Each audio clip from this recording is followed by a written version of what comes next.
Recibimos a Cristina Lustenberg, diputada por el Frente Amplio. Muy bienvenida.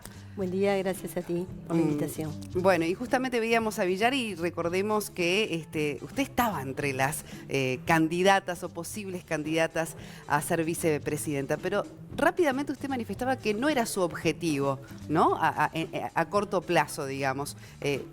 Y por eso creo que rechazó, en definitiva, la invitación a conformar la fórmula. ¿Cómo fue exactamente? Y creo que ya la síntesis ustedes la han manejado. Para mí estoy en una etapa de construcción de un sector político, que es PAR. Estoy transitando, después de haber dejado mi función como subsecretaria del Ministerio de Salud Pública, en la función de diputada por el Frente Amplio. Y en este momento no estaban dadas las condiciones, creo que habían otras compañeras quizás con otros apoyos, características. La compañera Carolina Cose también había obtenido un porcentaje muy importante de los votos, entonces nosotros consideramos que sí, que la fórmula tenía que ser paritaria, confiamos en los criterios de Daniel Martínez para elegir, quizás se podría haber hecho de una forma no tan visible que genere alguna inestabilidad, pero yo creo que el final es muy bien. La compañera Graciela Villar, creo que como ustedes resumen en esta recorrida, tiene una trayectoria, las características adecuadas para formar parte de la fórmula. Y bueno, creo que se resolvió de esta manera y ahora empezamos en un proceso en el plenario, en la convención de la fuerza política. Y bueno, creo que ahora Pero le sorprendió, porque usted también salió a decir cuando dijo que no estaba en sus planes convertirse en vicepresidenta, o en la fórmula que presentaba Martínez, también inmediatamente sugería a Cose como la figura femenina para acompañarlo. Entonces, cuando luego se conoce finalmente la figura elegida, ¿cuál fue el impacto que usted recibió de la noticia? ¿Cómo lo recibió? Yo lo recibí con el máximo respeto, que el que decidía las características de quién lo debía acompañar era el ingeniero Daniel Martínez, y nuestra fuerza política tiene los acuerdos y las herramientas para poder llegar a la fórmula que está conformada hoy, así que creo que ahora estamos en una etapa, Soledad, de trabajar con una fórmula que ahora el jueves empieza el primer proceso de validación en el plenario, que tiene acuerdos, como ustedes han recorrido las imágenes de las conversaciones que ha tenido Graciela Villar con diferentes actores de peso de nuestra fuerza política, con diferentes sectores. Creo que ahora estamos en condiciones de, cuando la fórmula ya está, comenzar a trabajar, a conversar con la ciudadanía, porque seguimos convencidos de que nuestro programa del Frente Amplio realmente es el mejor proyecto para ofrecerle a la ciudadanía, trabajar en una campaña electoral que sea... Nosotros como sector pequeño, primera vez que tuvimos nuestra primer apoyo, expresión electoral en las elecciones internas. Sabemos que es muy difícil, pero yo en las pocas salidas que podía tener de expresión pública, pero sí en el contacto que hicimos, trabajo en casas de familia, comité de nuestra fuerza política, recorridos, hacía mucha énfasis en la importancia que es el ir a votar en una elección que igual no era obligatoria, pero en una etapa donde muchos actores del sistema político tenemos que hacer una autocrítica de por qué esa falta de credibilidad que la ciudadanía tiene en los políticos, pero también aprendimos todo un proceso que creemos que votar es acto que consolida la democracia. Hacer campaña cuesta muchos recursos económicos, mucha plata, mucho esfuerzo, pero nosotros tuvimos un apoyo que como sector pequeño quedamos como a mitad, digamos, de la estructura, y ahora sí queremos militar. ¿Por qué era el momento de crear un espacio propio? Y bueno, nosotros sí somos conscientes de que se nos dio en una coyuntura particular. Sí somos conscientes de que paulatinamente nuestra fuerza política vamos a tener que reagruparnos sectores pequeños, porque es claro que los sectores, primero soy muy respetuosa de los sectores que tienen una trayectoria, por ejemplo el Partido Socialista tiene 108 años, nuestro país tiene una estructura desde los partidos tradicionales, que son de los partidos con mayor antigüedad en el mundo, Pero bueno, cuando nosotros se dio, yo había sido electa por el sector 711, la 711, me había desvinculado. Dentro del Frente Amplio fuimos entendiendo que había un grupo de Frente Amplistas que teníamos necesidad de nuclearnos desde un lugar que dentro de los sectores que había en ese momento y en esa coyuntura fue nosotros... ¿Y qué los representa? ¿Qué los nuclea entonces? Nosotros nos nuclea, somos Frente Amplista, somos un espacio de izquierda, somos hombres y mujeres, hay también muchos jóvenes, un espacio paritario, que tenemos en nuestras concepciones tener un relato de lo que hemos avanzado en estos 3 periodos de nuestra fuerza política, que ha avanzado en indicadores sociales, de mejoras de trabajo, económicos, cantidad de avances que ha tenido nuestro país en los últimos años, pero también nos nuclea las ganas de hacer mucho más. De hecho, nuestra sigla, que la lista es 182, se llama PAR, quiere decir participar, articular y redoblar. Nosotros queremos redoblar mucho más el esfuerzo. Nosotros nos sentimos muy comprometidos con seguir quebrando desigualdades. El Uruguay ha avanzado mucho en los últimos años, pero todavía tenemos desigualdades de género, temas vinculados a infancia y adolescencia, es nuestra de las grandes motivaciones. Bueno, y sobre el tema también de la primera infancia, uno de los objetivos máximos que tiene este año es poder aprobar esa ley de primera infancia. Por lo pronto, pediatra de profesión. Sí. ¿Qué cosas cambiaron desde aquellos tiempos en que usted atendía, ¿no?, en una policlínica del Cerro, de Jardines del Hipódromo, a hoy? Usted habla de avances y de logros. Ha cambiado muchísimo. ¿Qué ¿verdad? cambió en la atención O sea, a la primera infancia desde aquellas épocas al día de hoy? Bueno, ahí me remontás a etapas, yo tengo 53 años, desde casi que me recibí de médica, siempre ejercí en el sector público, también en un lugar privado, ahora no estoy ejerciendo como tal, pero sí trabajaba en lugares donde había muchas carencias desde el punto de vista de acceso a medicamentos, infraestructura.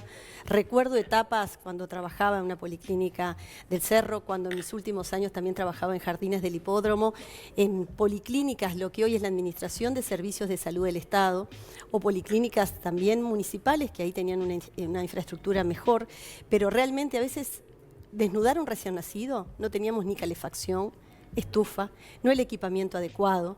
Eso ha mejorado ostensiblemente, que podemos rendir cuentas, por ejemplo, de la mortalidad infantil en los últimos años.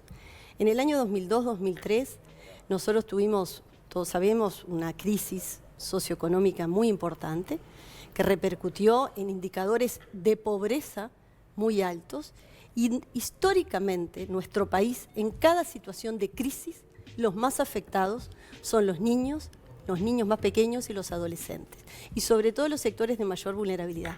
Y en esa etapa era así, era muy difícil atender a mamás cuando a veces uno veía que ese niño tenía un retraso en el crecimiento, una desnutrición, y lo que me decían así con mucha: doctora, no nos busque una enfermedad, como puede ser hoy una enfermedad celíaca, a veces una fibrosis quística, otras enfermedades que repercuten en el crecimiento de esos niños.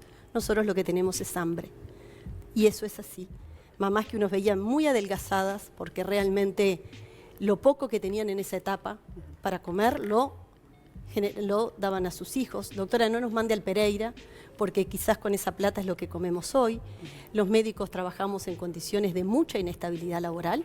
Yo trabajaba en una mutualista donde nos fraccionaban el sueldo, o sea, el resto del equipo de salud también. Esas condiciones han mejorado, los salarios, la infraestructura, la medicación. Queda mucho por hacer, pero indicadores que son los más duros, como la mortalidad infantil y la mortalidad materna, que van de la mano, han sido productos de políticas activas que desde el gobierno se ha invertido sobre muchísimo. lo que queda por mejorar ya lo vamos a hablar en instantes. Bien. Con esta ley de primera infancia que quiere que se apruebe en año electoral, pero antes Nico Núñez con una pregunta. Adelante, Nico.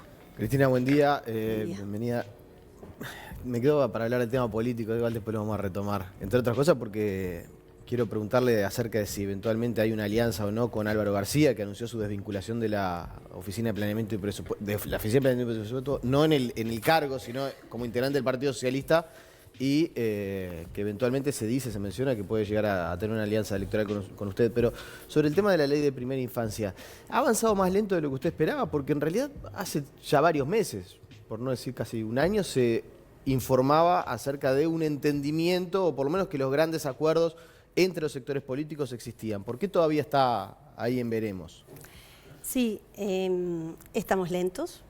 Es una ley que es de prospectiva hacia adelante, que lo que permite es previo a la ley de presupuesto quinquenal próxima, es ordenar la fragmentación que hoy tenemos quizás en el proceso de atención y de fortalecimiento de las familias con niños menores de 6 años.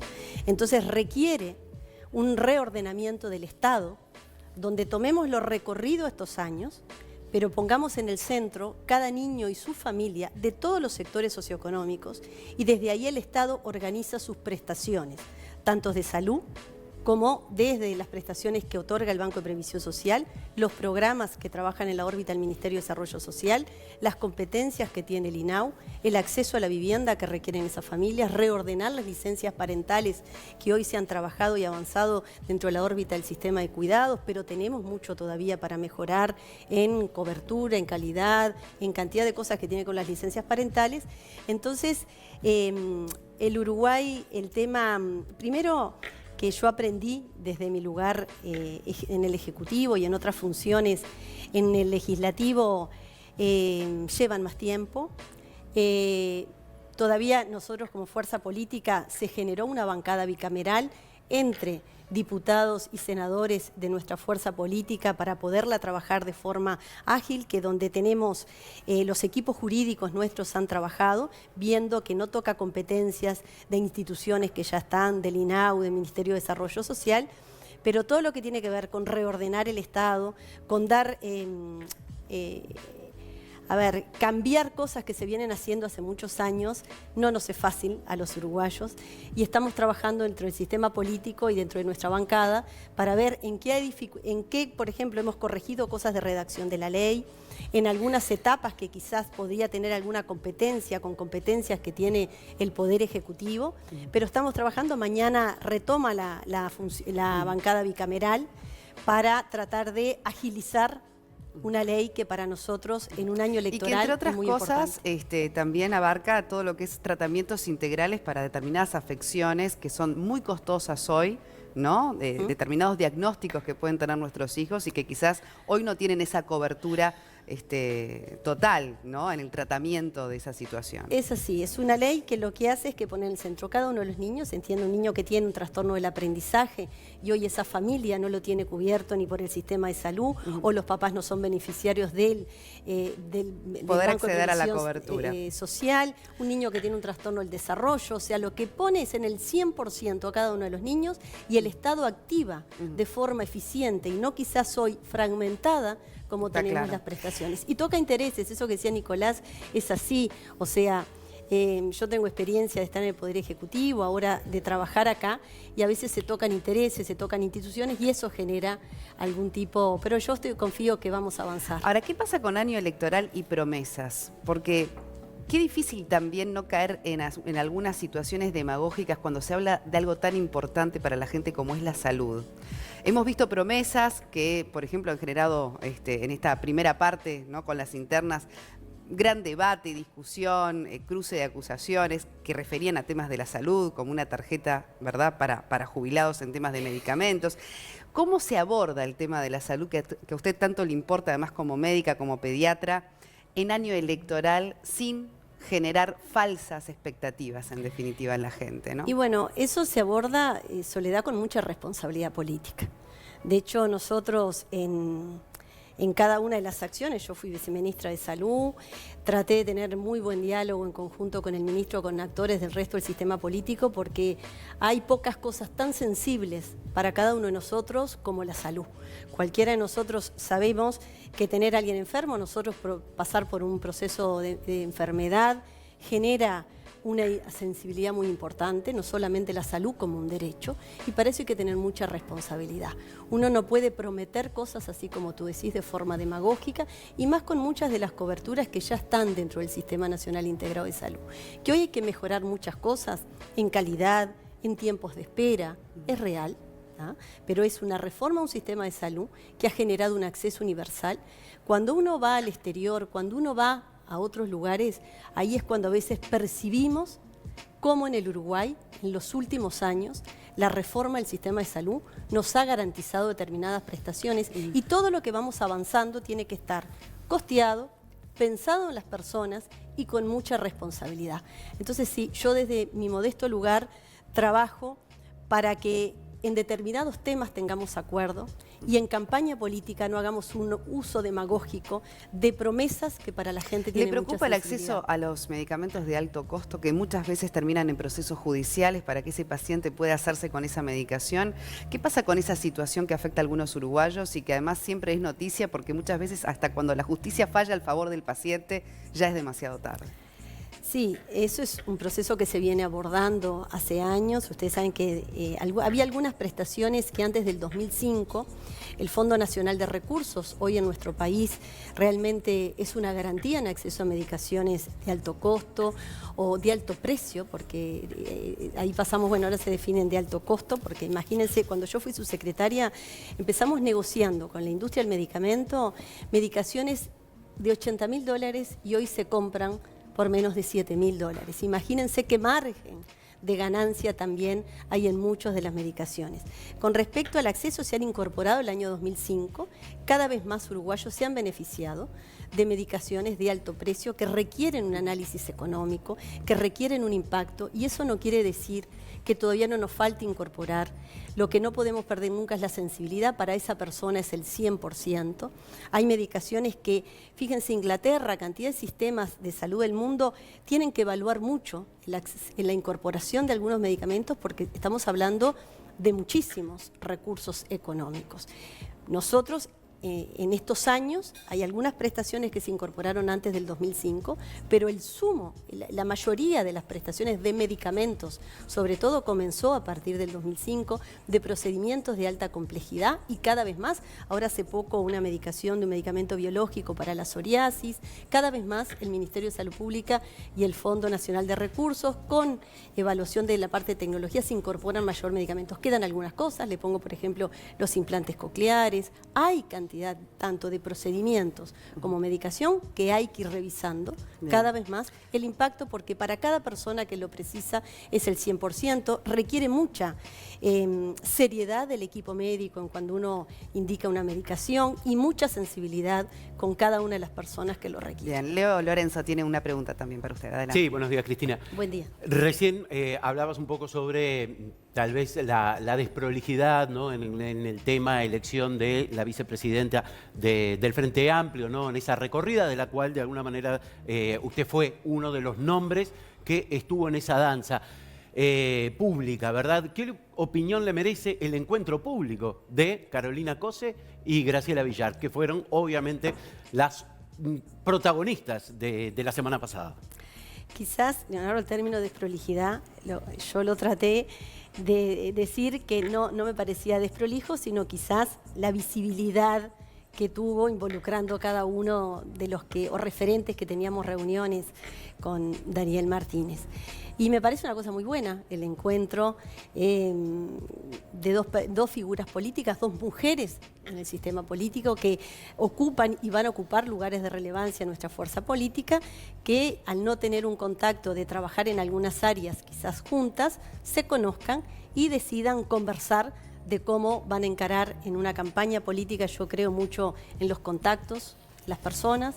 La política a veces es despiadada, yo lo he aprendido y lo aprendo todos los días. Trato de buscarle el lado más leal, siempre pensando en la gente, más humano, pero por eso creo que todo lo que genere vínculos, respeto, acerca a las personas, y más de dos mujeres políticas de nuestra fuerza política de relevancia, así que celebro mucho lo que pueda tener de contacto. Igual, ¿qué fue lo que la llevó a rechazar ser vicepresidenta o conformar la fórmula de la vicepresidencia? Porque usted, que está en un papel legislativo que le importa, que le preocupa, que tiene iniciativas, que tiene objetivos, ¿no era acaso una oportunidad también desde ese lugar ocupar la vicepresidencia en la fórmula y bueno, quizás en un posible gobierno? Las cosas también, a veces hay oportunidades, pero también hay que tener un poco de responsabilidad. Yo tengo un sector muy chico, validada por 3.099 votos en una interna. Está bien que fueron 3.099 votos generados con mucho esfuerzo, pocos recursos. Movilizamos el día de las internas 200 compañeros, vehículos todos propios, hicimos un trabajo de mucha cercanía. Pero eso no pesó a la hora de tomar la decisión. Pesan determinadas decisiones. Nosotros hoy no estamos en condiciones quizás pensamos de estar en ese lugar, tenemos que construir nuestro sector, validar a ver si la ciudadanía... ¿Quiere priorizar su sector? Quiero priorizar que gane el Frente Amplio de la mejor manera en un cuarto gobierno, y creo que para ocupar determinados lugares también el criterio era de Daniel Martínez, fue de Daniel Martínez, y creo que las cosas también hay que hacerlas muy con el respaldo de la gente. ¿Y Álvaro García se podría llegar a sumar a su sector? Que quedó la pregunta también pendiente de Nicolás, pero la retomamos ahora que volvemos. Está perfecto, está perfecto. No, está bien. Sí, con Álvaro García no me gratifica mucho volver a esa pregunta y yo responderla. Hemos conversado, nosotros hace años que hemos trabajado juntos en diferentes áreas, cuando yo era subsecretaria del Ministerio de Salud Pública, él como director de OPP, en la campaña anterior, en la transición del programa Uruguay Crece Contigo, él estuvo en la transición cuando yo lo coordinaba antes, nos conocemos, tenemos líneas de trabajo diferentes, tenemos un relato histórico de lo que ha hecho nuestra fuerza política, tenemos muchas ganas de seguir transformando, tanto desde la matriz productiva, el área social, nos complementamos muy bien y tenemos muchas confianzas. Por eso que es un proceso que no sé, Álvaro, hemos conversado, de qué manera, él recién esta semana se desvinculó del Partido Socialista, también hemos tenido contacto con el secretario general de esta fuerza política, que es el diputado Gonzalo Sibila. Son decisiones personales, pero sí pienso en ese proceso que tú me señalaste hoy, que dentro de nuestra fuerza política, quienes tenemos determinada identidad, formas similares de hacer políticas, miradas de desarrollo del país similares, quizás está bueno que nos vayamos juntando para ofrecerle a la ciudadanía espacios donde a través del voto se sienta con confianza y nos genere responsabilidad a nosotros. Entonces estamos en conversaciones, no hay totalmente nada definido, nosotros sí como sector estamos dispuestos a conversar qué tipo de alianzas tenemos que generar, pues somos muy chiquitos y precisamos mucho apoyo. Se va ahora al gente. Parlamento a votar el tema de la reforma de la Caja Militar, que ya se sabe que va a contar con los votos solamente del Frente Amplio. Algunos critican desde la oposición que se perdieron la posibilidad de una ley que fuera a nivel nacional, con el consenso de los partidos en algo tan sensible como es la reforma de la Caja Militar. ¿Cuál es su postura y la que va a defender en instantes nada más cuando vaya al Parlamento? Nosotros ya tiene la media sanción en la Cámara de Representantes. Hoy transitoriamente me toca ocupar la suplencia del senador Marcos Otegui. Nosotros, por supuesto, en la Cámara de Representantes ha sido validada con el apoyo de toda la bancada del Frente Amplio, en esta instancia también. Es una ley que generó un grupo de trabajo con oportunidades de que también la oposición lo trabaja, en una ley que creo que es necesaria, es una ley que está basada y fundamentada en una ley del 74, que requiere un reordenamiento de toda la estructura militar, que genera una disminución de cargos de alto rango, que genera mejores condiciones laborales para los militares, genera también un espacio vinculado a los tribunales de Pero más allá ética. de eso, ¿les hubiera gustado llegar a un consenso con los demás partidos o esperar un tiempo de discutir algunos ítems? Es una ley que hace años está basada en la primera reforma que se hizo y es muy importante dar señales de reestructura en el área de las Fuerzas Armadas. Y el Frente Amplio hizo un esfuerzo de trabajar con los demás sectores y los demás integrantes del sistema político, no hubo acuerdo y sí se hace necesario porque a veces llegar. También la política da señales de que se pueden trabajar desde distintos partidos, como el proyecto de ley también que presentaron, que todavía no está aprobado, del tema del ahogamiento infantil, ¿no? Esto de cercar piscinas públicas, privadas, en las casas, de los sistemas de alarma que también están tratando de que salga, por lo menos que se discuta, y lo hace con el diputado nacionalista Pablo Abdala, en conjunto, ¿no? Que sí que por momentos pueden haber intereses comunes también como señal, ¿no? Porque usted habla del descreimiento de la política en su recorrida por el interior del país, pueden haber entendimientos multipartidarios. Sí, yo creo, personalmente que hay en temas que deberíamos tener acuerdos cuando va la vida del país, el futuro del país, la historia del país. En ese proyecto de ley es una iniciativa que hemos trabajado con el diputado Pablo Abdala. Comenzó siendo en un área específica y hoy es un proyecto de ley que va a extenderse mucho más en la prevención del ahogamiento, no solamente en las piscinas, porque en el Uruguay y en el mundo el ahogamiento es de las principales causas de muerte. Y Bien. bueno, nosotros creemos en eso, pero hay en otros temas que ideológicamente a veces nos lleva a tener acuerdos.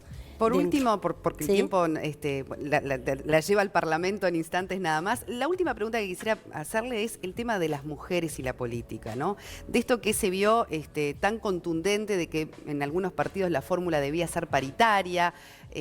Algunos critican eso también, ¿no? Desde la sociedad, esa insistencia en tener que poner mujeres en determinados lugares, de visibilizarlas también, y otros como una necesidad que tiene la sociedad de hacerlo. Cuando habla de una visión feminista de la política, usted que se embandera con el feminismo, ¿a qué se refiere exactamente desde su lugar? Yo soy feminista y desde la igualdad de oportunidades, y sí creo que en un tema de consolidar una democracia, el Uruguay no puede avanzar sin una democracia paritaria. Si las mujeres, Soledad, porque a ti te debe pasar en esta área de trabajo, somos a veces el 52% de la población. Yo digo en mi función, por ejemplo, desde el punto de vista universitario, somos más del 54%. ¿Qué es lo que pasa en el Uruguay? Que no llegamos a los altos lugares de decisión, muy poquitas. Yo de hecho soy electa diputada por una ley de cuotas, donde fui tercera en todas las líneas. No tenemos paridad, las mujeres tenemos una carga de cuidado. Tú sabes que también está vinculado al apoyo que tengamos de nuestros compañeros, recursos económicos. Tú a la hora que tenés que venir acá, sabés todo lo que tenés que dejar en marcha. En tu casa tú pensás, una trabajadora, cuánto le toca, cuánto tiene que tener de sus ingresos para compatibilizar cuidado, crianza de sus hijos, si quiere sindicalizarse. Por eso fue una muy buena señal cuando el PIT-CNT en su última elección, realmente en su ejecutivo, se votó la participación de más mujeres. Las mujeres en la política hoy no es las mujeres queremos estar por estar. Estar más de la mitad de la población de un país genera una cosa de democracia. No es en contra de los varones, es nuestro derecho a las mujeres a estar en los lugares de una discusión paritaria. Eso es lo que hace una democracia, que hombres y mujeres tengamos oportunidades de estar en los mismos lugares de decisión. Ahora viene una jurista española, no sé si ustedes tuvieron oportunidad de escucharla, traída por ONU Mujeres, y no sé bien cómo es la instancia, a un Congreso de Ciencias Políticas, que me hubiera gustado escucharla, pero la leí en cada una de las instancias, donde realmente América Latina está muy lejos de la paridad, pero Uruguay, estamos lejísimos de las mujeres en todos los ámbitos, porque a nivel empresarial también pasa, a nivel de todas las... Y a nivel salarios. Y salario, también tenemos dificultades en la remuneración. Entonces, desde ahí somos 100% feministas, reclamando a las mujeres y al país las mismas oportunidades que tengamos hombres y mujeres, y por eso creemos que hay algunas acciones que realmente tienen que ser hoy afirmativas para que eso se dé de una forma cultural, que las mujeres hoy, las que estamos en el sistema político, realmente todas somos electas por un sistema de cuota. Bien. Y bueno, y fueron las oportunidades que tuvieron que tener para poder acceder. Para poder acceder. Porque está bueno que lo digan, las propias protagonistas. Exactamente. ¿No? Así que queremos más mujeres dentro del sistema político, que la gente confíe en que las mujeres trabajamos muy en equipo, y eso es muy importante en estas instancias. Diputada Cristina Lustenberg, gracias por habernos acompañado esta mañana. Gracias a ti y a ustedes. Continuamos en la mesa con los compañeros. Adelante.